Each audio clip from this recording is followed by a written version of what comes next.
अब बात करते हैं प्रधानमंत्री मोदी के ब्रुनेई दौरे की। प्रधानमंत्री नरेंद्र मोदी के मुस्लिम देश ब्रुनेई के दौरे का आज दूसरा दिन था और इसके बाद प्रधानमंत्री वहां से सिंगापुर के लिए रवाना हो गए। कल हमने आपको ये बताया था कि किस तरीके से मुस्लिम देशों में पीएम मोदी की धाक बढ़ रही है। साथ ही पीएम मोदी की ब्रुनेई के क्राउन प्रिंस के साथ केमिस्ट्री भी बहुत शानदार नजर आई। प्रधानमंत्री मोदी के दौरे को भारत और ब्रुनेई के बीच रणनीतिक संबंधों को और मजबूती देने के तौर पर देखा जा रहा है। पीएम मोदी के ब्रुनेई दौरे को पूरा मिशन से भी जोड़कर देखा गया है। प्रधानमंत्री मोदी ने ब्रुनेई के सुल्तान हसनल बोल्किया के साथ उनके पैलेस इस्ताना नुरुल इमान में लंच भी किया। इसके साथ ही इंडियन हाई कमीशन के नए कार्यालय का उद्घाटन भी किया है। क्यों ना आपको ब्रुनेई दौरे की कुछ तस्वीरें इस वक्त दिखा दें। ब्रुनेई दौरे के दौरान जो केमिस्ट्री नजर आई, जो हाव भाव नजर आई, जो बॉडी लैंग्वेज नजर आई, इसके साथ ही जिस तरीके से प्रधानमंत्री का स्वागत रेड कार्पेट वेलकम हुआ है, वो ये साफ तौर पर दिखाता है कि दोनों ही देशों के राष्ट्राध्यक्ष एक मजबूत कदम आगे बढ़ा रहे हैं। पीएम मोदी ने कहा है कि भारत की एक्ट ईस्ट पॉलिसी और इंडो पैसिफिक रीजन में ब्रुनेई भारत का महत्वपूर्ण पार्टनर रहा है। इसके साथ पीएम मोदी ने इशारों ही इशारों में चीन को घेरते हुए इस बात पर जोर दिया कि भारत विस्तारवाद नहीं, विकासवाद की नीति का समर्थन करता है। भारतीय राजदूतावास के लोकार्पण से भारतीय समुदाय को एक स्थायी एड्रेस मिला है। भारतीय समुदाय के कल्याण और हितों की देखरेख के लिए हम मैजेस्टी और उनकी सरकार के आभारी हैं।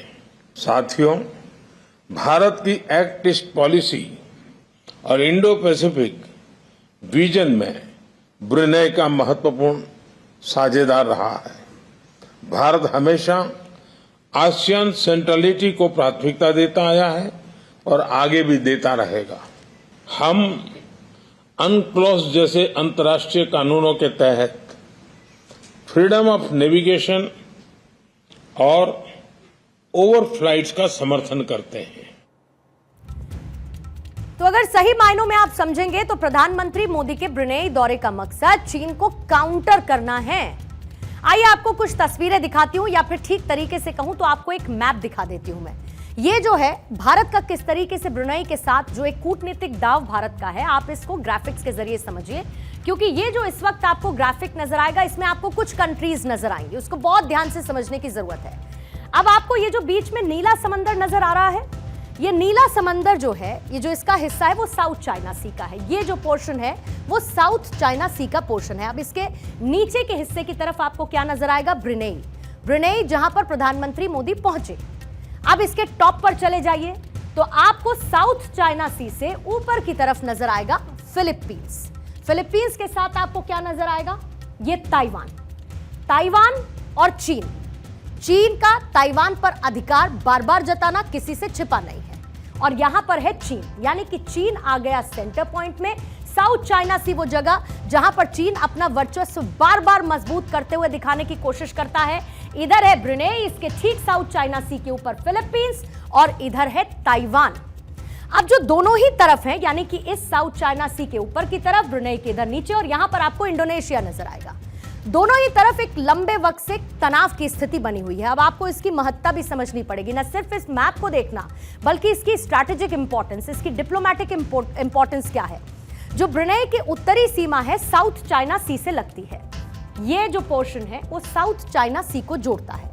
अगर ब्रुनेई के आसपास के देशों पर आप नजर डालेंगे, जैसा कि मैंने पहले जिक्र किया कि इंडोनेशिया आपको यहां पर दिखेगा, इसके साथ मलेशिया और साथ ही वियतनाम भी आपको नजर आएगा। इंडोनेशिया, मलेशिया और वियतनाम कहां से जुड़ता है? ब्रुनेई के पास इसकी सीमा लगती है साउथ चाइना सी, यहां आपको ऊपर की तरफ नजर आएगा। अब सबसे इंटरेस्टिंग बात यहां पर क्या है?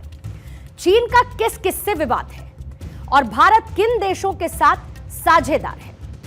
इसमें जाहिर है कि ये जो सारे के सारे देश हैं वो भारत के साथ अच्छे रिश्ते रखते हैं। कौन कौन है? फिर वो ताइवान हो, फिलीपींस हो, या फिर इंडोनेशिया हो, मलेशिया, फिर चाहे वो वियतनाम हो। ये जो सारे के सारे देश हैं इसके संबंध भारत के साथ बहुत अच्छे हैं। फिर चाहे आप स्ट्रैटेजिक लिहाज से बात कर लीजिए या व्यापार यानी कि ट्रेड के लिहाज से आप समझिए, ये पूरा का पूरा रीजन बहुत सेंसिटिव नजर आता है। लेकिन यहां पर धाक जमाने की कोशिश कौन करता है और विवाद की स्थिति किसके साथ है इन देशों की? चीन की है। तो जाहिर बात है कि चीन इस पूरे क्षेत्र पर अपना दावा लगातार जताता रहा है, साथ ही दबदबा भी वो कायम रखना चाहता है। लेकिन सेंटर में कौन आया है? भारत। यानी कि कोई भी पहला प्रधानमंत्री भारतीय पहुंचा है ब्रुनेई दौरे पर। वो कौन है? Global leader Modi. अगर मैं आपसे यह कहूं कि आप में से कितने लोगों ने ब्रुनेई का नाम सुना होगा, शायद बहुत कम लोग ब्रुनेई का नाम जानते होंगे। ब्रुनेई जो है वो एक बहुत छोटा सा देश है और इनके जो सुल्तान है वो दुनिया के सबसे अमीर लोगों में से एक है। न सिर्फ सुल्तान बल्कि खुद ब्रुनेई जो है वो अमीर देशों में से एक है। किस तरीके से भारत और ब्रुनेई के जो रिश्ते हैं, संबंध है, वो मजबूत बनाने के लिए एक नए युग की शुरुआत हुई है, ये भी समझना होगा। भारतीय विदेश मंत्रालय के मुताबिक प्रधानमंत्री नरेंद्र मोदी के इस दौरे को एक्ट ईस्ट पॉलिसी का एक्सटेंशन माना जाता है। इसका जिक्र विदेश मंत्रालय के एक बयान के जरिए भी हुआ था। ब्रुनेई जो है वो भारत की एक्ट ईस्ट पॉलिसी और एशिया प्रशांत के विजन के लिए एक अहम भागीदार है। भारत जो है वो इस साल अपनी एक्ट ईस्ट पॉलिसी के अपने 1 दशक पूरे कर रहा है और ब्रुनेई साल 2012 से 2015 तक आसियान में हमारे देश का समन्वयक रहा है। हाल ही में वियतनाम और मलेशिया के राष्ट्रपति भारत के दौरे पर आए थे और इसके साथ ही भारत की राष्ट्रपति द्रौपदी मुर्मू भी तिमोर लेस्ते का दौरा करके लौटी थी। वहां की शानदार तस्वीरें थी। इसके बाद प्रधानमंत्री मोदी पहुंचे ब्रुनेई दौरे पर। अब ये सब कुछ दिखाता क्या है? ये सब कुछ ये दर्शाता है कि Bharat south east Asian region को कितना इंपॉर्टेंस देता है। पिछले साल भारत का एक डेलीगेशन ब्रुनेई पहुंचा था। यहां पर उन्होंने विदेश मंत्रालयों की एक बैठक में हिस्सा भी लिया था और तब दोनों ही देशों के बीच यह तय हुआ कि भारत और ब्रुनेई अपने डिप्लोमैटिक रिलेशंस के 40 साल पूरे होने पर एनिवर्सरी को सेलिब्रेट करें।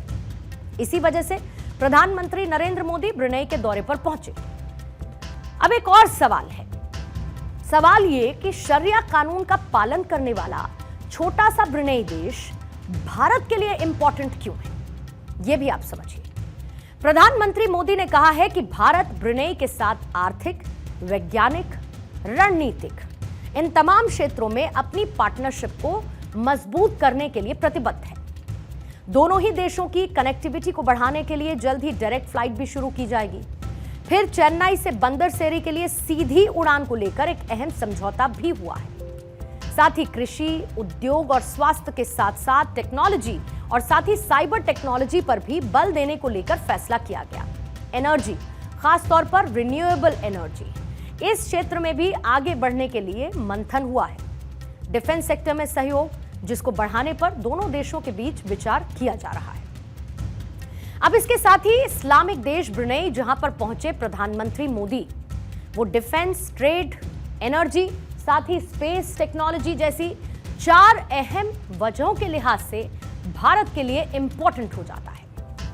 भारत जब सैटेलाइट लॉन्च करता है तो उनकी ट्रैकिंग के लिए भारत ने कई जगहों पर ग्राउंड स्टेशंस बनाए हुए हैं और इसी के मद्देनजर भारत ने ब्रुनेई के साथ साल 2018 में एक MOU, एक मेमोरेंडम ऑफ अंडरस्टैंडिंग को सिग्नेचर उस पर किए थे, दस्तखत किए थे।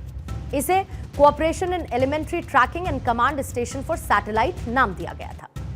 वर्तमान में यह स्टेशन भारत के लिए बखूबी काम कर रहा है और इस लिहाज से ब्रुनेई की अहमियत बढ़ जाती है। इसके बदले में भारत ब्रुनेई के लोगों को स्पेस टेक्नोलॉजी से जुड़ी हुई ट्रेनिंग दे रहा है, प्रशिक्षण दे रहा है। एनर्जी के क्षेत्र में ब्रुनेई भारत का एक अहम साझेदार है। ब्रुनेई भारत को तेल निर्यात करता है।